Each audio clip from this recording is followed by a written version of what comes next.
A nossa lição 4, então lá, começando, né? A nossa lição da semana passada foi dada pelo nosso irmão Sidivan. A gente está na nossa revista desse nosso semestre, que é o Ministério da Evangelização. Né? O Ministério Cristão. Durante a semana passada, e a lição passada era cuidando dos necessitados. Né? Foi ministrado pelo irmão Sidivan. E na continuação, estamos então na lição 5, tanto nos adultos, como em relação aos jovens também. E hoje o tema, né, algumas pessoas pensam que é desassociado, mas não é. É o tema da evangelização e também do testemunho cristão. Né? Ontem nos nossos PGMs, o tema era ser uma testemunha de Deus, ser uma testemunha de Jesus. Hoje, então, a nossa EBD, ela tem exatamente o mesmo tema. E nós evangelizarmos, nós sermos testemunhas de Jesus, também é uma forma de ministério cristão. E talvez seja esse o ministério em que Jesus deu a maior importância para que a igreja fizesse. Jesus, o tempo inteiro, estava nos falando sobre o como nós deveríamos agir em todas as coisas. E em todas as coisas nós deveríamos fazer amando o próximo como ele nos amou. Amando o próximo como nós amamos a nós mesmos. Mas Jesus não apenas falou sobre o como nós deveríamos fazer todas as coisas. Ele deu uma tarefa em especial. Ele deu uma coisa em especial. Ele deu um ministério em especial, né? Que é o Ministério da Evangelização. E se é verdade, como a gente tem discutido desde a nossa primeira aula, então a gente perguntou entre os nossos jovens, e a gente falava o que é que você entende por ministério em uma palavra? E muitas pessoas disseram amor, outras pessoas disseram entrega, outras pessoas disseram que é se importar com o próximo. E se isso é tudo, e é de fato verdade, não há talvez forma mais profunda e menos desapegada de si mesmo, de amar ao próximo, do que evangelizar. Seja em palavras, seja em ações, como a gente vai ver, tá? Então a gente vai ver aqui algumas passagens que falam sobre a importância da evangelização e também como a igreja primitiva, especialmente em Atos dos Apóstolos e algumas outras passagens, lidavam com essa questão da evangelização, com essa questão de propagar o evangelho de Jesus, né? Durante a igreja primitiva, eles tinham isso como uma prioridade, tá? Então, voltando aqui para o nosso slide, nós temos essa primeira passagem aqui para a gente começar, né? É uma imagem que, no caso, aí está representando Paulo, tá? E aí, só uma observação, gente. Eu estou seguindo aqui o roteiro da revista. É o mesmo roteiro da revista dos adultos, da revista dos jovens, tá? Mas eu estou usando material, inclusive, da própria Convenção Batista, certo? Tirado lá do site deles. A gente faz só umas adaptações, tá? Mas é o mesmo slide, tá? Da Convenção Batista, tá bom? Só por uma curiosidade, então eu estou seguindo aqui a revista passo a passo mesmo. Se você tiver a sua revista e quiser abrir, e quiser rabiscar, quiser comentar, a gente vai estar seguindo ela passo a passo. Estritamente a revista dos jovens, mas a dos adultos também, tá bom? Porque, embora não seja exatamente igual, é o mesmo tema, com praticamente os mesmos versículos e mesmos exemplos também, tá bom? Então, o nosso primeiro exemplo para a gente ler e para a gente meditar. O exemplo de Paulo. Se você abrir a sua Bíblia, mas a gente já traz aqui esses versículos, tá, gente? Lá em Atos 9, versículo 4, nós vemos que Paulo, a caminho de Damasco, ele cai. Ao ver aquele clarão, e ele escuta a voz de Jesus. Olha o que aqui diz essa passagem. Diz assim: e caindo em terra, ouviu uma voz que lhe dizia: Saulo, Saulo, por que me persegues? E aí, o que essa passagem representa na vida de Paulo? Essa passagem representa um divisor de águas. Até então, Paulo estava perseguindo cristãos. E é nessa passagem que Saulo, que até então vai se denominar Paulo, né? Mas então ele é Saulo, ele chama Jesus de Senhor. Quem és tu, Senhor? E nessa passagem em que Jesus pergunta, Saulo, Saulo, por que me persegues? E que Saulo tem um encontro com Jesus, é a transformação na vida de Paulo. E aí, quem foi Paulo? Antes e depois. É muito importante a gente parar para pensar sobre isso. Porque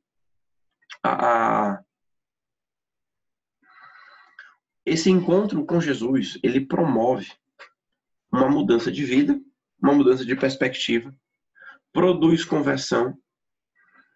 E se antes Paulo era perseguidor, imediatamente Paulo se torna não apenas um servo, não apenas alguém que obedece, não apenas alguém rendido aos pés de Jesus, mas após uma intensa preparação em palavra de Deus, Paulo passa 3 anos ali reestudando a Bíblia, reexaminando tudo aquilo que ele conheceu pela tradição judaica que Paulo tinha. Ele passou a reestudar isso para entender e como, através das Escrituras, ele poderia estar pronto para divulgar, para defender e para espalhar a fé em Jesus. Então veja, Paulo, perseguidor, ele encontra com Jesus, ele se transforma, se torna servo, obediente. A partir de então, ele se passa a ser chamado Paulo, né, que representa o pequeno ou o pequenino. Paulo, que tinha talvez do que se orgulhar, ele diz que ele considerou todas as coisas como esterco, pela preciosidade do evangelho de Jesus. E aí, lógico, ele passou um tempo de preparação, ele passou 3 anos examinando as Escrituras e estudando as Escrituras e talvez digerindo e tentando encaixar tudo aquilo que ele pensava que conhecia sobre Deus, tudo aquilo que ele pensava que era certo fazer em nome de Deus, com base nesse encontro que ele teve com Jesus, para que então ele pudesse ser, de fato, uma testemunha fiel de Deus, uma testemunha de Jesus, e ele estivesse pronto, baseado na palavra, e comissionado pelo Espírito Santo, e comissionado pelo próprio Jesus, a ministrar e propagar esse evangelho de Deus. E aí, qual é a pergunta que a gente tem para a gente?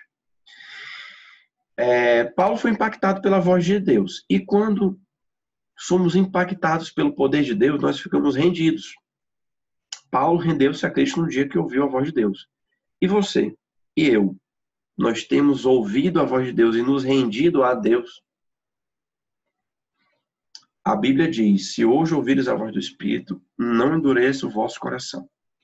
E não é simplesmente uma palavra para descrentes, não. É uma palavra para a igreja, né?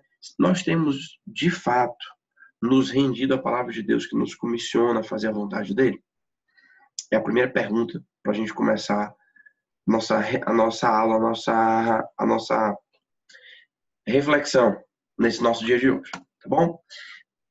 Vou passar aqui para o próximo slide.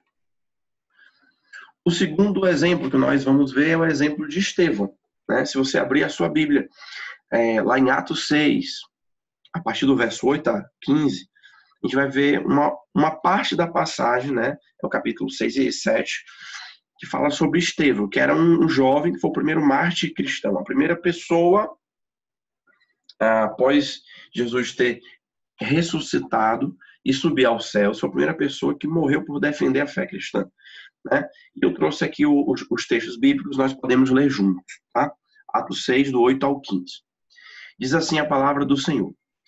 Estevão, homem cheio da graça e do poder de Deus, realizava grandes maravilhas e sinais no meio do povo.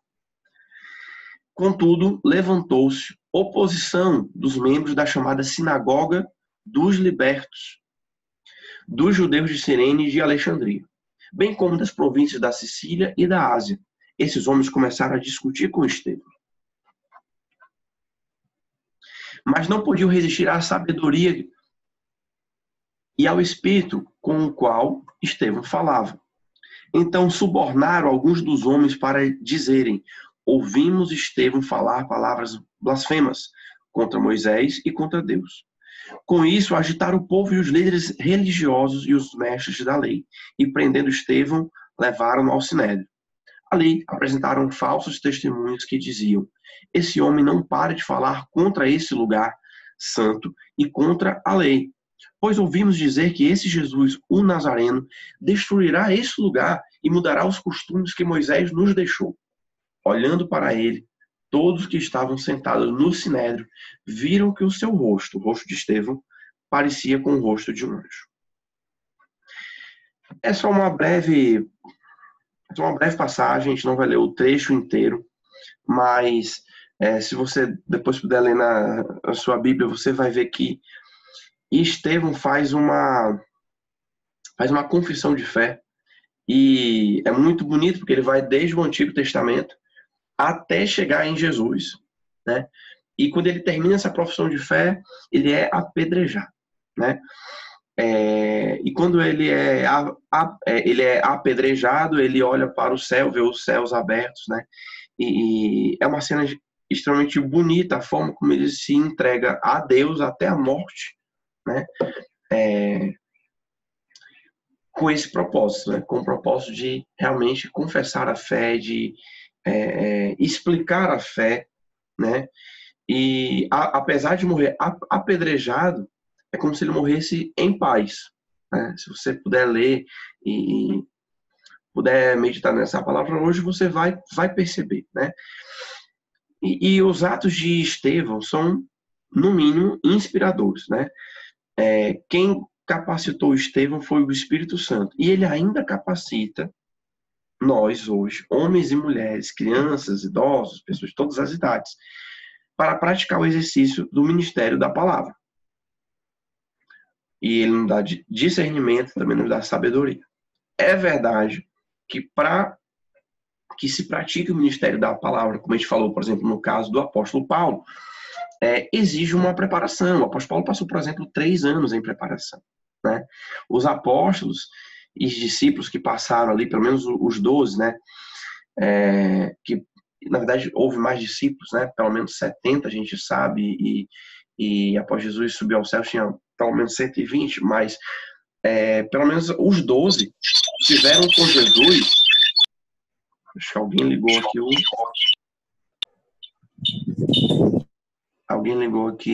o áudio. Eu vou tentar tirar, tá bom? Deixar todo mundo mudo, tá certo, pessoal? Pronto, ok. Deixei todo mundo mudo aqui. Voltando, então. Pelo menos os 12 ficaram pelo menos 3 anos com o próprio Jesus, né? Ouvindo noite e dia. Então, de fato, requer preparação. Em segundo, pela ação do Espírito. Mas aí também cabe uma observação, porque muitas pessoas falam: não, eu não tenho o dom da palavra, eu não tenho o dom desse ministério de pregar, eu não tenho o dom de ensinar. E o que eu queria colocar aqui para você pensar comigo nesse momento é que, sim, de fato, requer estudo da palavra, estudo sério. A gente não pode pensar que simplesmente pode pegar a nossa Bíblia, interpretar de qualquer forma, sem algum preparo, e sair ensinando. Muitas vezes a gente tem dúvidas, a gente tem que tirar com os nossos pastores, instrutores, as pessoas fazem curso, vão para... vão fazer seminários. Isso requer, de fato, preparação. E, além disso, requer muita oração e ação do Espírito Santo. E, sim, o Espírito Santo capacita, ele dá dons específicos para que algumas pessoas possam ministrar a palavra. A Bíblia deixa claro isso. Existe o dom de ministério da palavra. Contudo, esse ministério da palavra tem que ser praticado por todos, indistintamente. Aquele que muito foi dado, muito será cobrado. Aquele que pouco foi dado, pouco será cobrado. Lembra da parábola dos talentos. Você não deve se preocupar em ser cobrado de estar pregando para uma igreja, uma grande igreja, se não foi esse o dom que Deus deu para você. Mas sim, Deus lhe deu porções e porções da palavra dele. Na verdade, nós devemos nos aprofundar na palavra dele diariamente, crescendo diariamente no conhecimento da palavra e utilizar dessas porções que da palavra de Deus e das meditações, das reflexões que o Espírito Santo provoca em nós acerca da palavra de Deus e dos princípios da palavra de Deus. Cada um de nós tem esse dever de ensinar, cada um de nós tem esse dever de propagar aquilo que lhe foi dado, tá? Então, sim, existem pessoas que têm o dom do ministério da palavra.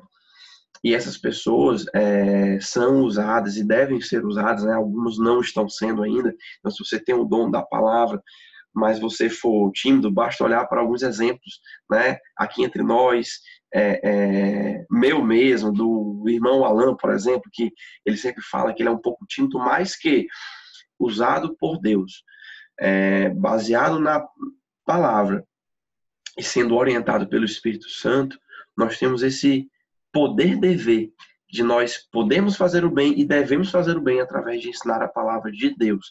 E que cada um aqui, então, pode ter essa certeza, que pode divulgar, sim, a palavra de Deus na medida daquilo que lhe foi dado. Tá bom? E aí, o que é que esse texto fala mais aqui pra gente? É que para isso deve haver uma disposição do crente, do discípulo de Jesus, em ser útil na divulgação do Evangelho. Então, você não precisa querer ser um YouTube gospel, como hoje está bem na moda. Você não precisa ser um digital influencer, né? Que as pessoas chamam hoje, que são os influenciadores digitais. Você não precisa ser um pregador de púlpito, mas você precisa querer ser útil na pregação do Evangelho. Eu quero a calcinha. Só uma observação, gente. Eu vou regar.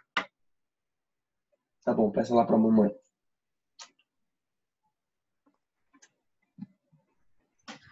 Esté veio participar da aula também, gente. Só uma pequena interrupção. E a gente vai entrar agora numa outra passagem que a gente vai ver qual a importância e como aqueles apóstolos, aqueles discípulos... Pode ir lá com a mamãe. Pode ir. Viu? Tá bom. Beijo. Desculpa novamente, ela quer participar. Então a gente vai ver agora uma passagem que fala... Um beijo. E já vê agora uma segunda passagem que vai falar sobre como... na verdade, duas passagens, sobre como os apóstolos tinham essa importância, né? Então, primeiramente Atos, capítulo 8, verso 1 a 4, que diz assim: e Saulo estava ali. Olha só, a gente acabou de ver a morte de Estevão. Paulo, que até então era Saulo, não estava convertido ainda.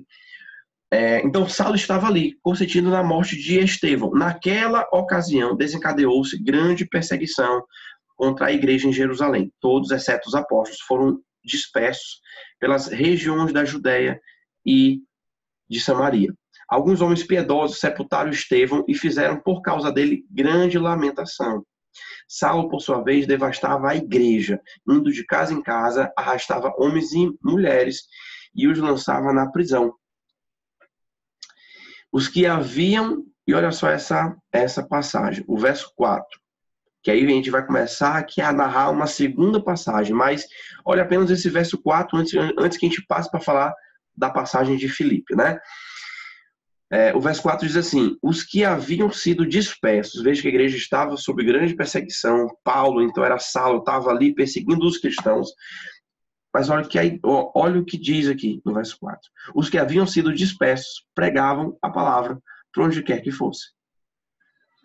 E aí a gente vê marcante o ide de Jesus. O que é que a gente aprende lá em Mateus, capítulo 28, né?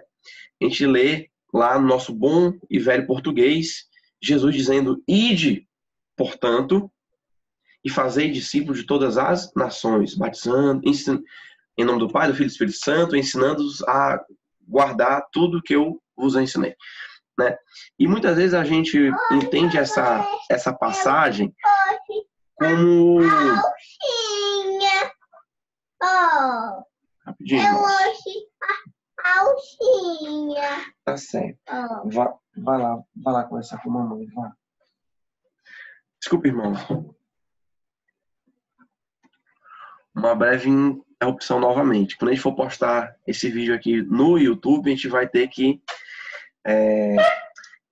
fazer uma edição, né? Para que alguns irmãos possam ter acesso sem essas interrupções. Eu peço perdão novamente. Vamos lá. Então, quando Jesus fala ide, portanto, vós, né, a gente entende esse ide como ele seja um verbo no imperativo. Mas, na verdade, naquela passagem lá em Mateus, o único verbo que está no imperativo, que é uma ordem, é o fazer discípulos. O ir, que no português foi traduzido para ide, ou seja, vão, como fosse uma ordem, Jesus dizendo vão por toda a terra. Na verdade, é o verbo indo. Então, o que é que Jesus queria falar e o que é que essa passagem traz luz, traz uma interpretação talvez um pouco mais adequada. Não é que obrigatoriamente cada um de nós tem que ir. Sim, vão ter pessoas que vão ter que ir. Vão ter pessoas que são chamadas específicos para um local específico. Mas, quando Jesus fala vão, a melhor tradução seria por onde vocês estiverem, aonde vocês forem, enquanto estiverem indo, façam discípulos. Então, por onde vocês estiverem indo, e por onde nós vamos indo? Por onde vocês forem. Na escola, no trabalho, na feira, na padaria, no pão, no confinamento durante o coronavírus. Então, qual era o cenário daquele momento? Era um cenário de dispersão. A igreja poderia lamentar e chorar apenas. Estevão estava morto e a igreja perseguida. Muita gente pensa assim, não, a igreja está passando por tanto problema de perder um grande líder. Ou então a igreja está passando por diversos problemas, tem muita divisão. E às vezes a gente quer usar esses fatos como desculpa para não fazer a obra de Deus, que é levar o evangelho adiante, expandir o reino de Deus e propagar o evangelho de Jesus. Mas isso não é desculpa, porque a igreja tinha perdido um bom homem. A igreja estava em pranto. Vocês pensam que houve uma trégua? Será que Deus olhou e poderia ter pensado assim, não, a igreja está passando por algum luto, eu não vou mandar mais perseguição. Não, a perseguição veio. A perseguição veio. Então, as igrejas brasileiras estavam com dificuldades, sim, cada um estava com suas dificuldades. A igreja brasileira, no geral, tem as suas dificuldades, sim. Nós somos hoje conhecidos muito mais por aquilo que somos contra do que por aquilo que somos defensores, daquilo que nós somos a favor. Nós somos muito mais conhecidos pela nossa postura política e qual é a nossa ideologia, talvez, que a gente defenda na maioria, né? Não são todos, né? Do que pelo Jesus que a gente propaga. A gente é muito mais conhecido pelo pecado que a gente condena do que pelo amor que a gente defende. Então, a despeito disso tudo e da igreja brasileira hoje ser perseguida não porque é santa, mas muito mais porque é farisaica, muito mais porque no meio da igreja correta existe algumas denominações cujos líderes, de fato, usam e abusam das pessoas, do sentimentalismo, da vontade de ter, da ganância, do medo e da culpa das pessoas. E em meio a esse cenário desafiador para a igreja brasileira, nós temos o surto do coronavírus, onde a igreja brasileira é forçada pela situação a não se reunir no templo, e aqui estamos nós fazendo esse encontro online. E como trazer alguém para a nossa igreja, se nós somos tão acostumados a levar alguém para o templo físico, para o edifício? E como propagar esse evangelho? E só há uma explicação. E que talvez esse nosso confinamento, antes, não, ao invés de atrapalhar, talvez esse confinamento seja um momento da igreja despertar, dela cumprir o papel dela, aonde? Aonde ela estiver. Aonde vocês estiverem indo, façam discípulos. Então nós nunca, talvez, tivemos tão próximo, durante tanto tempo, da família e dos vizinhos. Coisa que é tão difícil a gente estar. né? E é aí que nós vamos ter que pregar a nossa palavra. Da mesma forma como houve uma dispersão, houve luto, mas a igreja, olha só, aonde tinham sido dispersos, pregavam a palavra por onde quer que fossem. Essa é a nossa resposta para hoje. Aonde quer que estivermos, entre aspas, trancado em casa, nessa quarentena, nesse confinamento, né? E o confinamento pode ser que piore, pode ser que não. Mas nós devemos propagar a mensagem de Jesus. Será que nós estamos cumprindo a nossa parte no ministério da palavra e no nosso cotidiano? Qual é a ação que está caracterizando o seu testemunho? Ontem, durante o nosso PGM, nós tivemos o seguinte questionamento: de quem você é testemunho? E ali no nosso PGM, algumas pessoas até comentaram: eu acho que é óbvio, né? A gente tem que ser testemunha, a gente é testemunho de Jesus, mas será mesmo? E uma das coisas que a gente conversava ali é que não é possível você ser testemunho de 2, 3 pessoas, de 3 coisas, de 4 coisas ao mesmo tempo. Você tem espaço para levantar uma bandeira. Você é apenas uma pessoa. Quem olha para você enxerga o quê? Né? E a gente estava ali comentando que existem coisas que não são pecados, mas que às vezes se tornam a bandeira da nossa vida no lugar de Jesus. Às vezes é uma profissão, às vezes é um exercício econômico, é a empresa em que eu trabalho, ou o produto que eu vendo. Às vezes, essa bandeira pode ser um partido político, pode ser um time de futebol, pode ser uma organização. E às vezes, essa bandeira, que pode ser até uma bandeira válida, uma bandeira ok, tudo bem, mas você não tem espaço para ser lembrado por 2 coisas. As pessoas, quando olham para a sua vida, vão olhar para você, elas vão lembrar apenas de uma coisa. Qual é a palavra que define, qual é a imagem que define quando as pessoas lembram de você? Essa palavra provavelmente indica do que você é testemunho. Do que você é testemunho. Tá? Então é algo para a gente pensar e a gente refletir. Né? As pessoas, quando lembram Daniel, eles lembram Daniel do quê? Né? Pode ser Daniel que trabalha numa empresa tal, que, enfim, de muitas coisas. É Daniel que toca guitarra, Daniel músico, ou não.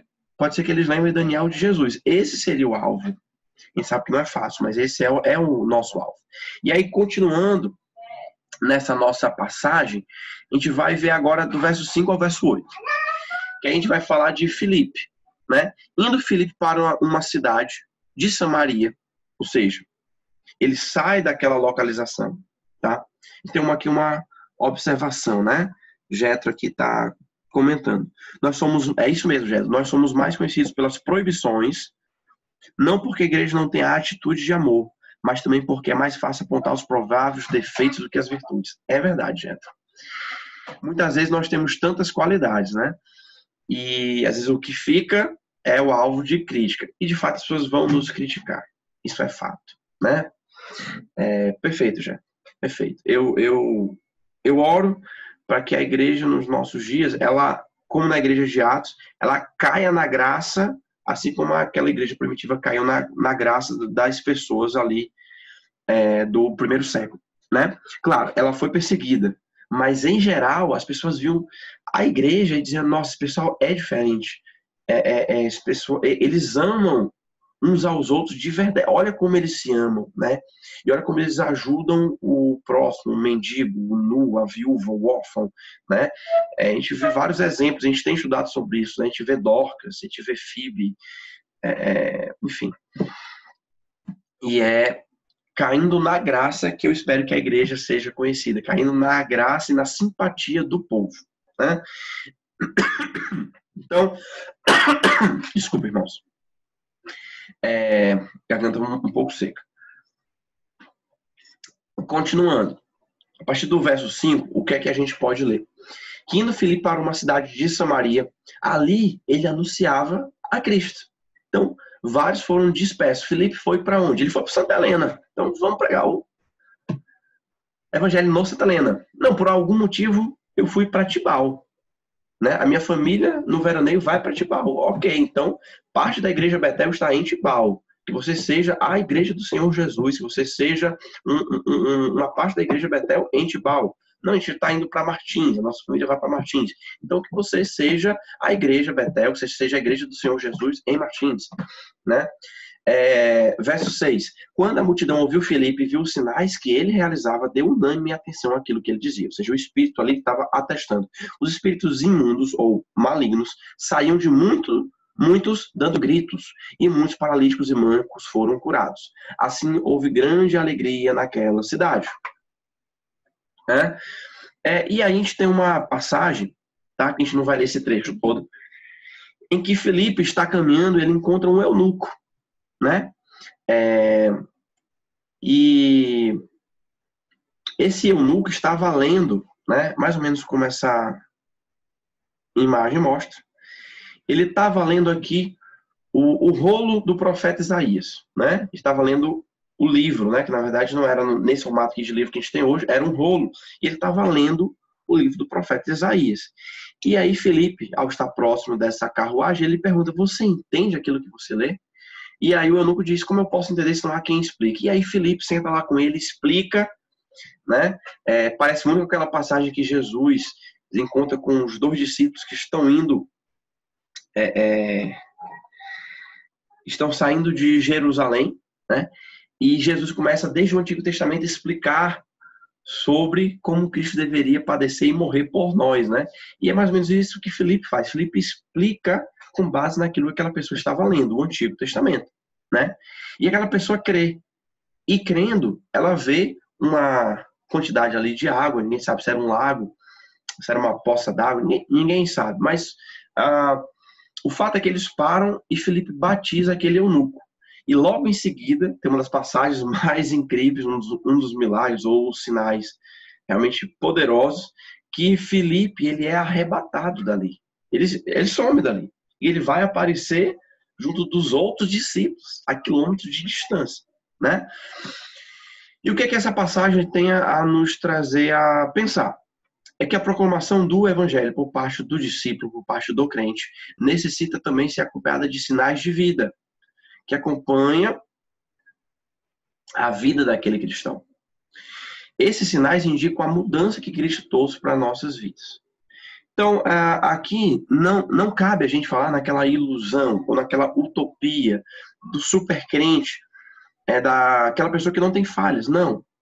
Se trata de claramente você ver, como no caso de Paulo, como no caso de várias pessoas na Bíblia e na nossa vida, a gente vê que existe um antes e um depois do encontro com Jesus.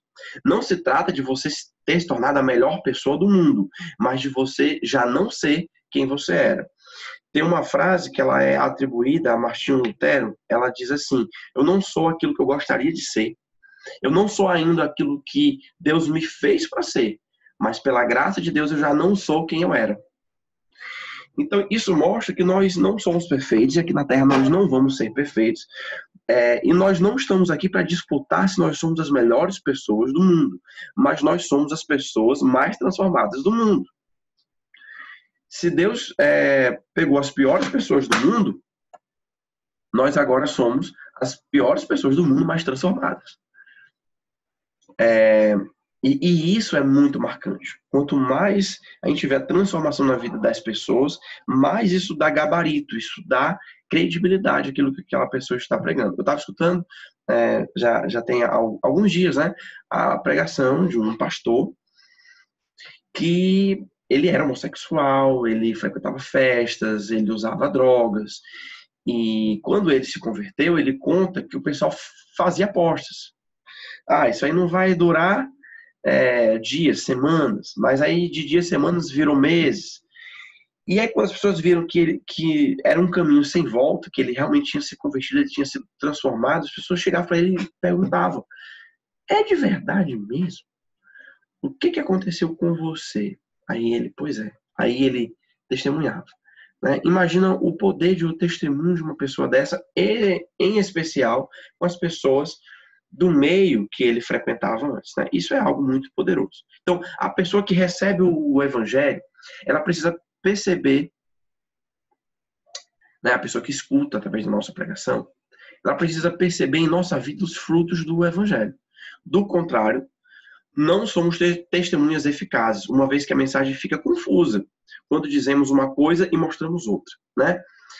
Nós, sim, devemos ser francos, devemos ser honestos. E se errarmos, com aquelas coisas que a gente presta conta, com as quais nós somos ou para as quais nós somos referência, nós devemos ser honestos, dizer, olha, eu errei. E, às vezes, confessar o erro e se arrepender, talvez seja um dos maiores testemunhos de fé e de exemplo de fé que aquela pessoa deve ter, né?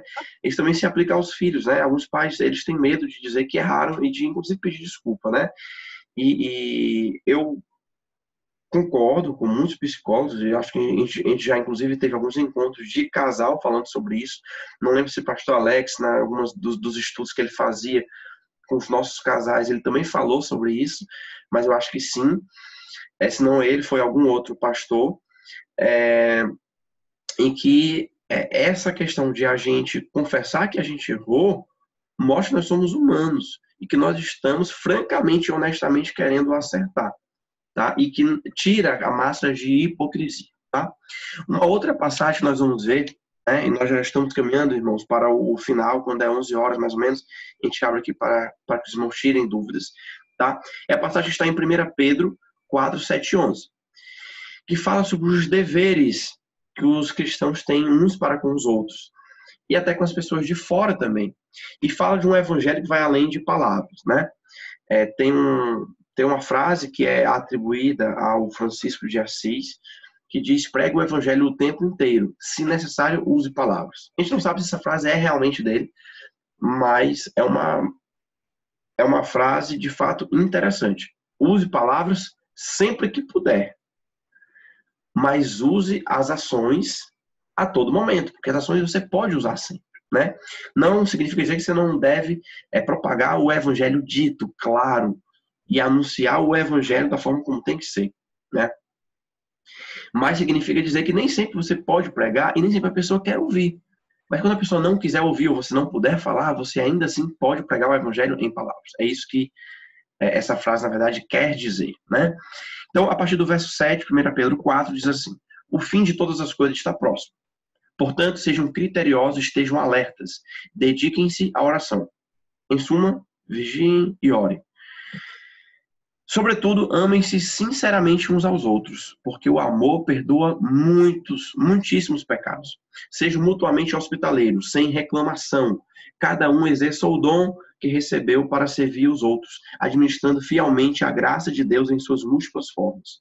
Se alguém fala, façam como quem transmite a palavra de Deus. Se alguém serve, façam com a força que Deus provê, de forma que em todas as coisas Deus seja glorificado mediante Jesus Cristo, a quem sejam a glória, o poder, para todos sempre. Amém. Através desses nossos atos, Deus vai ser glorificado. O Espírito Santo capacita homens e mulheres cristãos no exercício do ministério da palavra e de muitas outras formas. E como isso se liga ao ministério, então, da evangelização? Muito simples. As nossas atitudes podem falar muito mais do que as nossas palavras.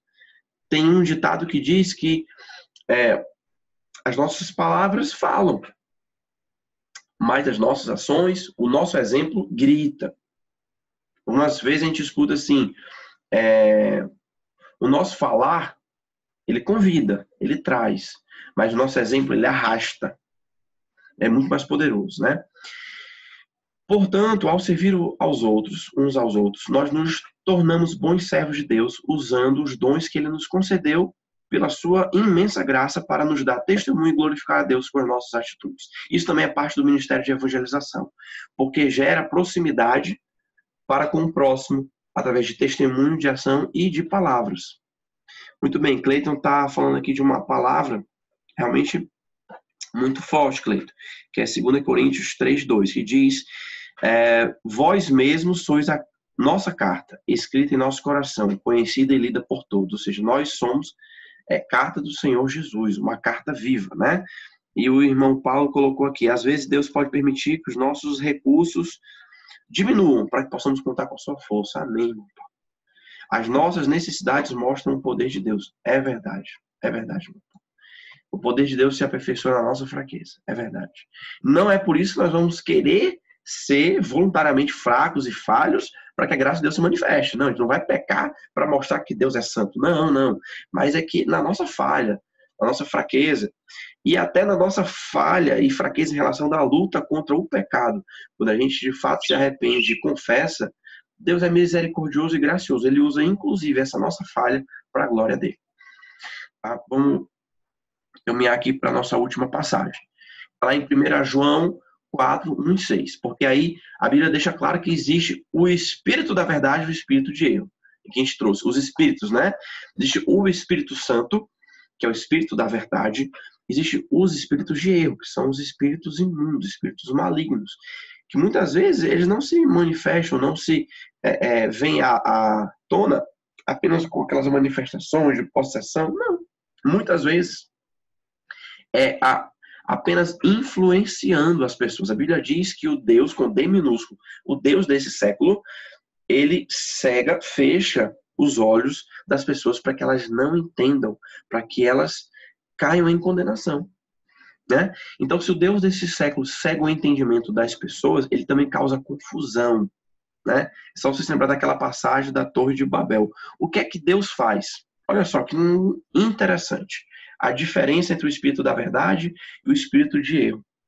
O Espírito da verdade é aquele Espírito que em Atos, capítulo 2, mesmo pessoas de diversas línguas, elas se entendem. E elas entendem o que está sendo dito. E elas conhecem a Jesus e elas se arrependem e se convertem a Jesus. O espírito de erro, o espírito de engano, ele promove o quê? Mesmo as pessoas de um único povo, quando se voltam contra Deus, ou quando estão sob a influência de um espírito que é contrário ao Senhor, um espírito de erro, um espírito de mentira, porque o pai da mentira é o Satanás, qual é a consequência? Confusão. Você vê ali que cada um começa a falar uma língua diferente e todo mundo se dispersa. Então, essa é a diferença. Deus une, traz para Jesus, e povos de diferentes concepções, diferentes culturas, de diferentes línguas, podem ter o mesmo entendimento. E esse é o fato milagroso que mais de 1 bilhão de pessoas no mundo, né? Algumas pessoas trazem que esse dado é de 20, 25% da população mundial. Vamos embora colocar mais de 1 bilhão de pessoas no mundo, de diferentes povos e culturas e nações, chegaram ao mesmo entendimento, à revelação de Cristo Jesus. Isso é maravilhoso, né? Mas vamos ver o que essa passagem traz para a gente. 1 João, capítulo 4, verso 1. Diz assim: Amados, não creiam em qualquer espírito, mas examinem os espíritos para ver se procedem de Deus. Ou seja, examinem as manifestações, esses talvez dons espirituais que as pessoas estão aí fazendo, manifestando, essas, né, talvez alguns mistérios e dons. Calma, examine se isso realmente vem de Deus. Aí por quê? O texto explica. Porque muitos falsos profetas têm saído pelo mundo. Vocês podem reconhecer o Espírito de Deus, ou o Espírito que vem de Deus, da seguinte forma: todo Espírito que confessa que o Senhor Jesus veio em carne procede de Deus. E aqui eu abro já um parênteses para falar de vários espíritos que não provêm de Deus. Por exemplo, os espíritos, os espíritas, que têm as suas revelações em alguns livros, né, de alguns médios, ditos médios, né, que citaram espíritos, na verdade a gente sabe que citaram demônios, né, eles dizem que Jesus não veio em carne, né, eles dizem que Jesus foi apenas um espírito, uma manifestação, olha só. E também algumas falsas crenças, né, e aqui eu não vou estar aqui mencionando uma a uma, mas se você vê uma crença que diz que Jesus não foi em carne, ali foi um corpo, como fosse um corpo fake. Não existe nada disso, irmão. Jesus veio em carne. Jesus é 100% Deus, mas se fez 100% homem. Né?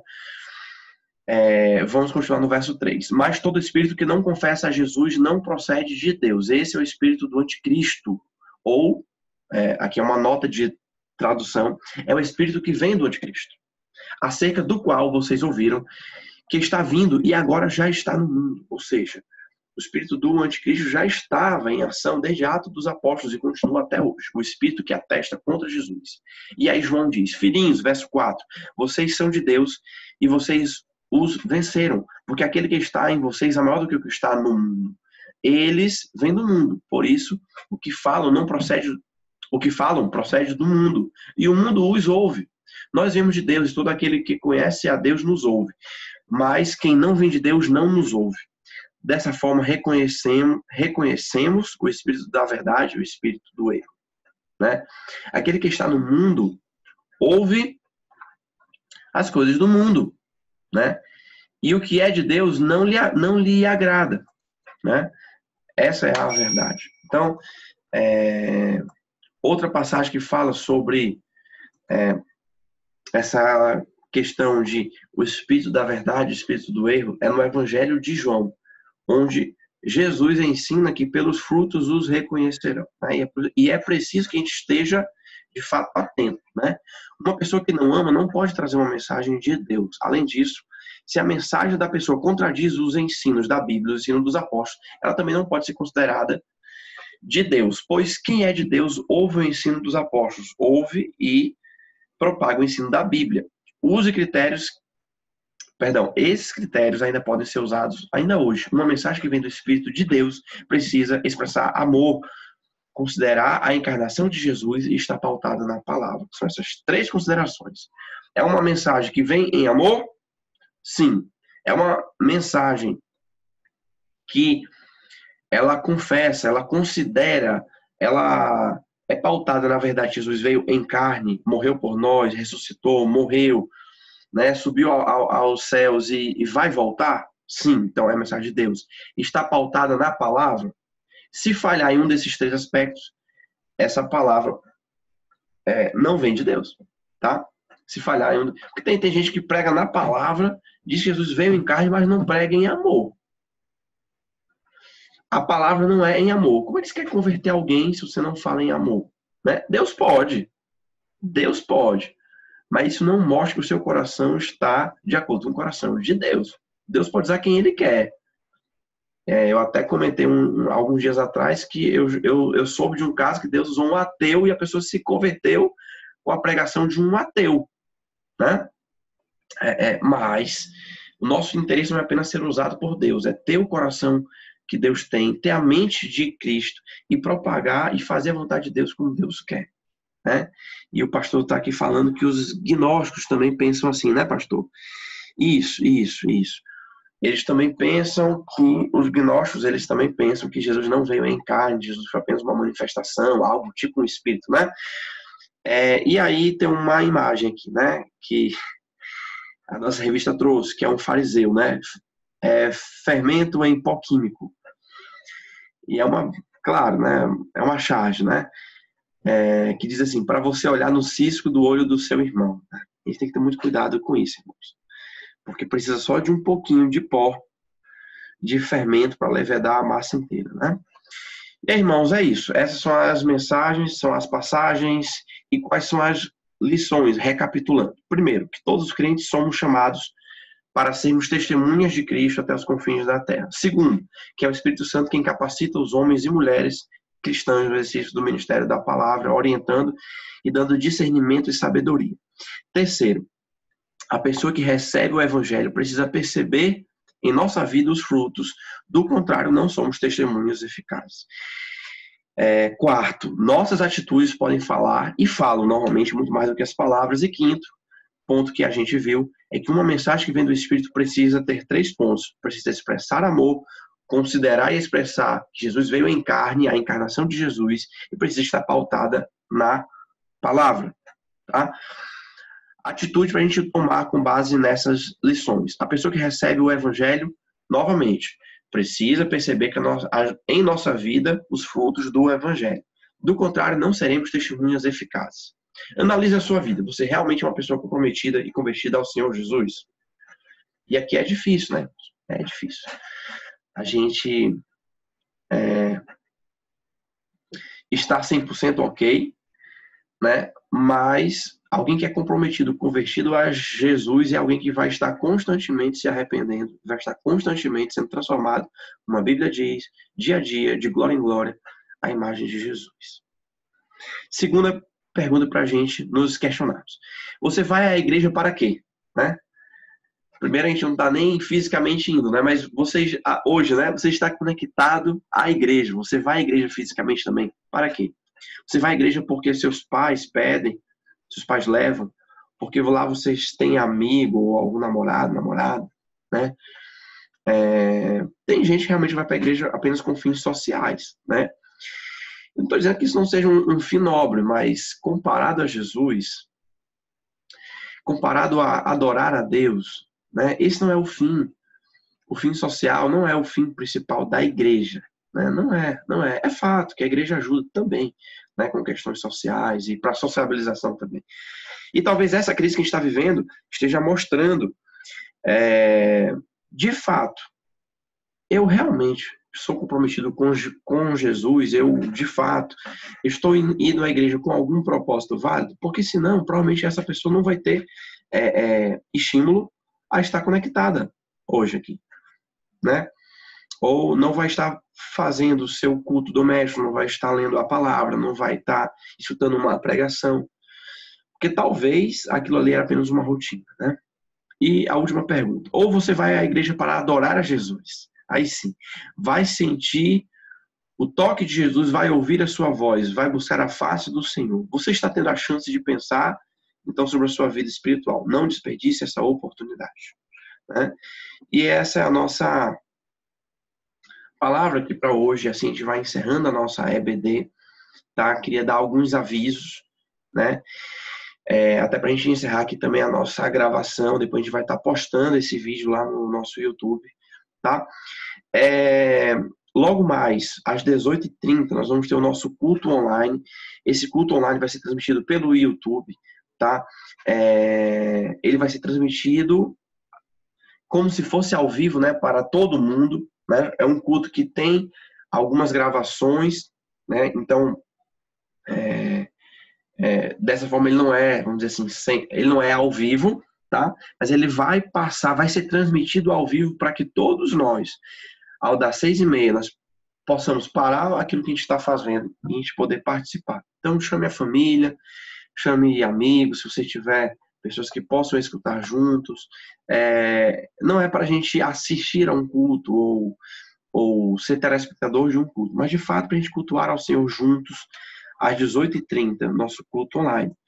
E o pastor está aqui falando, né? Culto de louvor e adoração também muito importante, né? O pastor colocou aqui no chat, mas eu vou também falar. Estamos em uma campanha de oração. Por quanto tempo? Enquanto durar essa nossa quarentena, o nosso confinamento, seja ele total ou parcial, seja se a gente caminho para um lockdown, né, que é um confinamento absoluto, ou se a gente continuar assim, enquanto durar, vamos estar em campanha. E temos horários, tá? A gente passou alguns horários no nosso grupo, né? Eu, por exemplo, coloquei o horário, acho que foi junto com o irmão Alan, às 10 horas da noite, né? Mas temos horários e o nosso interesse, né, que nós tenhamos sempre, a cada minuto, de hora em hora, temos pelo menos alguma pessoa da Betel em oração. Outros avisos também. Quarta-feira nós vamos ter também o nosso culto, ele também vai ser propagado através do YouTube, né? São nossos 2 cultos, continuam no mesmo horário, quarta à noite, domingo à noite também. A gente vai passar os links nos nossos grupos, e aí eu peço que quando você receber no seu grupo, passe para os amigos, familiares também. As pessoas estão em casa, estão recebendo, sendo bombardeadas por informações, muitas vezes inadequadas, muitas vezes sem nenhum filtro jornalístico e mesmo nenhum filtro científico, tá? Então, às vezes a pessoa poder parar de escutar as notícias tão ruins e a gente ouvir a palavra de Deus que não muda. A única coisa que não vai passar, irmãos, é a palavra de Deus. Essas doenças passarão. Essa crise passará. A gente não vai voltar a ser o que a gente era, mas ao final a crise vai passar. Mas a palavra de Deus, ela não passa. Então, é importante que a gente esteja atento, participando e cultuando ao Senhor juntos, né? E passando para as pessoas também terem esse privilégio, essa oportunidade, né? Elas estão em casa, não precisa sair de casa. Qualquer pessoa pode assistir. Inclusive reprise, tá? Inclusive reprise. E também, o pastor está aqui, meio que uma oração, né, pastor? Para que Deus abençoe a todos, que todos tenham uma ótima tarde em casa com a família, né? E também vou dar um pequeno aviso que sábado devemos ter programação jovem, tá? Então, se você é jovem, fique aí atento, né? A nossa líder e os nossos líderes, né?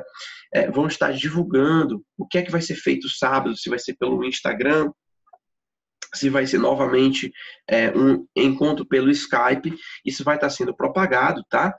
E no momento oportuno, todo mundo vai estar aí ciente, tá bom?